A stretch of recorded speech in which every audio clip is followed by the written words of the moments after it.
Hi friends, ఏనుగు Samata lessons మనపడి ఛానల్కి స్వాగతం. ఫ్రెండ్స్, ఈరోజు మనం టెట్ అండ్ డిఎస్సికి సంబంధించి 6వ తరగతిలోని పాఠ్యభాగాల్లోని కొందరు రచయితలు కవుల గురించి తెలుసుకుందాము. మరి తెలుసుకోబోయే ముందు ఇప్పటివరకు మన ఛానల్ని సబ్స్క్రైబ్ చేసుకునే వాళ్ళు ఎవరైనా ఉంటే కనుక మన ఛానల్ని సబ్స్క్రైబ్ చేసుకోండి. అలాగే వీడియో కనుక నచ్చినట్లయితే లైక్ చేయండి, మీ మిత్రులకి షేర్ చేయండి. అంతేకాకుండా నేను చేసిన ఎన్నో వీడియోస్ మీకు ఉపయోగపడతాయని అనుకుంటున్నాను. ఫ్రెండ్స్, డిస్క్రిప్షన్లో వీడియోస్కి వెళ్తే కనుక అందులో మీరు నేను చేసిన వీడియోస్ అన్నీ చూడొచ్చు. అవన్నీ కూడా మీకు ఎంతగానో ఉపయోగపడతాయి ఫ్రెండ్స్, కాబట్టి మిస్ అవ్వకండి. మరి వీడియోలోకి వెళ్దామా? ముందుగా మనం 6వ తరగతిలోని పాఠ్యభాగాలు ఏవేవి ఉన్నాయో తెలుసుకుందాము. అభినందన, స్నేహబంధం, వర్షం, పోతన బాల్యం, ఉడత సాయం, చీమల బారు, పల్లెటూరు పిలగాడ.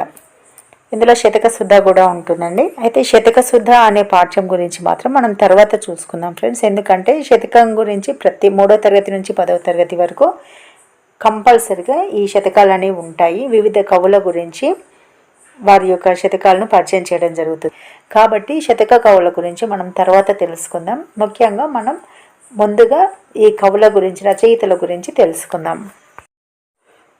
ఇందులో కవి పరిచయాలు లేని పాఠ్యభాగాలు కూడా ఉన్నాయి. అవి మనకు అవసరం లేదు. లేఖ, చెరువు, బాలనాగమ్మ, కాపాడుకుందాం అనే పాఠ్యభాగాలు మనము చెప్పుకోవాల్సిన అవసరం లేదు. కాబట్టి ముందుగా ఈ కవుల గురించి మనం చూద్దాం. అయితే ఫ్రెండ్స్, ఈరోజు 3 పాఠ్యభాగాలకు సంబంధించిన కవుల గురించి మాత్రమే ఈ వీడియోలో తెలియజేస్తున్నాను. మిగతా కవుల గురించి మిగతా పార్ట్ 2లో చూద్దాము. మరి ముందుగా అభినందన గేయం యొక్క వివరాలు చూద్దాం. మొదటి పాఠం అభినందన అనే పాఠం. ఇది గేయ ప్రక్రియ అన్నమాట. దీన్ని రచించిన వారెవరు? శేషం లక్ష్మీనారాయణాచార్య. అయితే ఈ పాఠ్యభాగ ఉద్దేశం ఏంటంటే, మన దేశం యొక్క బాగోగులు కోరుతూ అందుకోసం నిరంతరం శ్రమిస్తున్న రైతులు, సైనికులను వాళ్ళని స్మరించుకుంటూ వారి యొక్క గొప్పతనాన్ని తెలపడం అన్నమాట. దేశానికి వెన్నెముక రైతు, దేశాన్ని కంటికి రెప్పలా కాపాడేవాడు సైనికుడు. వారిద్దరూ లేకపోతే దేశ ప్రజలకు తిండి, దేశానికి రక్షణ అనేది ఉండదు. అయితే దేశం కోసం వాళ్ళిద్దరూ పడే శ్రమను వర్ణించడానికి ఎన్ని మాటలైనా సరిపోవు. అందుకే లాల్ బహదూర్ శాస్త్రి ఏమన్నాడు? జై జవాన్ జై కిసాన్ అని అన్నాడు.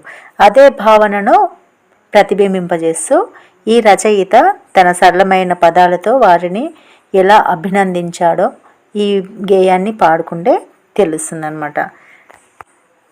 అయితే శేషం లక్ష్మీనారాయణాచార్య కాలం 1947 నుంచి 1998, అంటే 20వ శతాబ్దానికి చెందినవాడనమాట. జన్మస్థలం వచ్చేసి కరీంనగర్ జిల్లా నగునూర్ అనే గ్రామం. కనకమ్మ నరహరి అనే దంపతులకు ఇతడు జన్మించాడు. అయితే ఇతడు చాలా కాలం కూడా రంగారెడ్డి జిల్లాలో తెలుగు భాషోపాధ్యాయుడిగా పనిచేశాడు, తెలుగు టీచర్గా పనిచేశాడు అనమాట. ఇతను అనేక పద్య, వచన, గేయ కవితలను ఎన్నో కూడా రచించాడు. అవి వివిధ పత్రికల్లో కూడా ప్రచురింపబడ్డాయి. టీవీ, రేడియోలో కూడా ఇవి ప్రసారమయ్యాయి. ఎంతోమంది శ్రోతలను ఆకట్టుకున్నాయన్నమాట. ఇతను రాసిన విమర్శన వ్యాసాలు దక్షిణ భారత హిందీ ప్రచార సభ వారి స్రవంతి పత్రికలో ప్రచురింపబడ్డాయి. అంతేకాకుండా ఇతను లలిత మనోహరమైన దైవభక్తి, దేశభక్తి గేయాలను రాయడంలో ఇతనిది అందవేసిన చెయ్యి అని చెప్పవచ్చు. అయితే గేయం వచ్చేసి, వందనాలు వందనాలు అభినందన చందనాలివే, మా అభినందన చందనాలివే అనే పల్లవితో ప్రారంభించి రచించాడు. శ్రమదాచని హాలికులకు, తల వంచని సైనికులకు, భరతమాత పురోగతికి ప్రాతిపదికలగు గనులకు వందనాలు వందనాలు అనే గేయాన్ని రచించాడు. అయితే ఫ్రెండ్స్, గేయం ఇంకా ఉంది. ఓన్లీ పల్లవి మొదటి చరణం మాత్రమే మీకు వినిపించాను. తర్వాత పాఠ్యభాగం వచ్చేసి స్నేహబంధం. దాని గురించి ఇప్పుడు మనం చూద్దాం. అయితే స్నేహబంధం అనే పాఠ్యభాగం వచ్చేసి ఇది కథా ప్రక్రియకు చెందింది. కథ అంటే ఏంటి? ఒకరు చెప్పుతుండగా ఇంకొకరు ఆసక్తిగా వినేదే కథ. అయితే ప్రాచీన సాహిత్య ప్రక్రియ కథ అయితే, ఆధునిక సాహిత్య ప్రక్రియ కథానిక అన్నమాట. కథ కంటే ఈ కథానిక చిన్నది. విష్ణు శర్మ పంచతంత్రం ఆధారంగా చిన్నయ్య సూరి తెలుగులోనికి అనువదించిన మిత్రలాభంలోని కథకు సరళ వచన రూపమే ఈ పాఠ్యభాగం అన్నమాట. అయితే స్నేహం అనేది చాలా విలువైనది. మంచి మిత్రులతో స్నేహం చేయడం చాలా అవసరం. స్నేహం యొక్క గొప్పతనాన్ని తెలియజేయడమే విద్యార్థులకు తెలియజేయడమే, విద్యార్థుల్లో స్నేహభావాన్ని పెంపొందింపజేయడమే ఈ పాఠ్యభాగం యొక్క ఉద్దేశం. అయితే ఇందులో ఉండే జంతువులు, పక్షులు, కాకి పేరు లఘుపతనకం, ఎలుక పేరు హిరణ్యకం, తాబేలు మందరకం, జింక వచ్చేసి చిత్రాంగుడు. ఇలా అవి అడవిలో స్నేహంగా ఉండేవి. అవి ఆపద వచ్చినప్పుడు ఒకరినొకరు ఏ విధంగా రక్షించుకున్నాయో వాటి యొక్క స్నేహం యొక్క గొప్పతనాన్ని తెలియజేస్తుంది. అయితే కవి పరిచయం వచ్చేసి చిన్నయ్య సూరి 19వ శతాబ్దానికి చెందినవాడు. జన్మస్థలం తమిళనాడు రాష్ట్రంలోని చెంగల్పట్టు అనే జిల్లా పెరంబదూర్లో జన్మించాడు. అయితే సూరి అనే బిరుదు మాత్రం ఈస్ట్ ఇండియా కంపెనీకి చెందిన ఆర్బత్నాట్లు ఇచ్చారు. అతని యొక్క రచనలు వచ్చేసి బాల వ్యాకరణం, నీతి చంద్రిక, నీతి సంగ్రహం. నీతి సంగ్రహం అనేది 100 పద్యాల సంకలనం.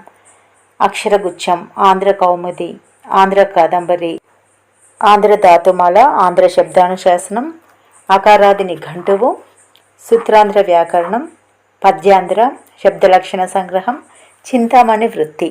ఇవి అతడి యొక్క రచనలు. తర్వాత 3వ పాఠ్యభాగం వచ్చేసి వర్షం. ఇది పద్య ప్రక్రియకు చెందినది. అయితే ఈ పాఠ్యభాగ ఉద్దేశం ఏంటంటే, పొగలు సెగలు కక్కే వేసవికాలం వెళ్ళిపోయింది. అంతవరకు వేడెక్కిన భూమిని చల్లబరుస్తూ వర్షాకాలం ప్రవేశించింది. అటువంటి వర్షాకాలపు సొగసును సామాన్యులపై ఆ వర్ష ప్రభావం అనేది ఎలా ఉంటుందో తెలియజేయడమే ఈ పాఠ్యభాగ ఉద్దేశం అన్నమాట. అంటే వర్షాకాలం అందరికీ ఇష్టమే, కానీ ఒక్కో సందర్భంలో వర్షం వల్ల పేదలు చాలా ఇబ్బంది పడతారు.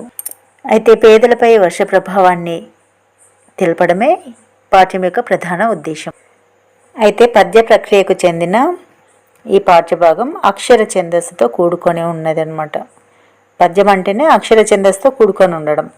గురువు లఘువులతో కూడి యతిప్రాసను కలిగి ఉన్నదే పద్యం. అయితే ఈ ప్రస్తుత పాఠ్యభాగం వచ్చేసి పాలవెల్లి ఖండకావ్యం నుంచి గ్రహించబడింది. కవి పరిచయం వచ్చేసి దీన్ని రచించిన వారు డాక్టర్ పల్లా దుర్గయ్య. అయితే వరంగల్ జిల్లాలో మడికొండ గ్రామంలో జన్మించాడు. మడికొండ అనే గ్రామంలో జన్మించాడు అనమాట. ఈయన తల్లిదండ్రులు ఎవరు? నర్సమ్మ, పాపయ్య శాస్త్రి. ఈయనకి సంస్కృతం, తెలుగు, ఆంగ్ల భాషల్లో ఎంతో పాండిత్యం ఉన్నది.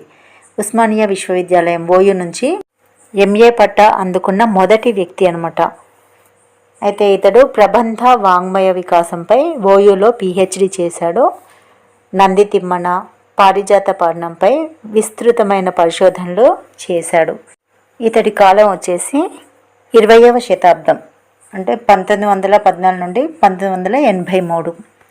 ఇతడి రచనలు వచ్చేసి పాలవెల్లి, ఇవి ఖండకావ్యాలు అనమాట. పాలవెల్లి అనేది ఖండకావ్యాలు. గంగిరెద్దు అనేది అధిక్షేప కావ్యాలు. శతురవచనిది విమర్శన గ్రంథం. అల్లసాని పెద్దన, ఇలాంటి మొదలైన రచనలు ఇతడు చేశాడు. ఫ్రెండ్స్, ఇలాంటి వీడియోలు మీకు మరిన్ని కావాలనుకుంటే ఇప్పటివరకు మన ఛానల్ని సబ్స్క్రైబ్ చేసుకున్నట్లయితే మన ఛానల్ని సబ్స్క్రైబ్ చేసుకోండి. అలాగే వీడియో కనుక నచ్చినట్లయితే లైక్ చేయండి, మీ మిత్రులకి షేర్ చేయండి. దయచేసి వీడియో మాత్రం లైక్ చేయండి ఫ్రెండ్స్, ఎందుకంటే మీరు చేసే లైక్ల వల్ల ఈ వీడియో ఎంతోమందికి చేరే అవకాశం ఉంటుంది. ఈ విధంగా మీరు మన ఛానల్కి మీ యొక్క సపోర్ట్ని అందించిన వారు అవుతారు. మరి తర్వాత పార్ట్ 2లో కలుసుకుందాము ఫ్రెండ్స్. Thank you.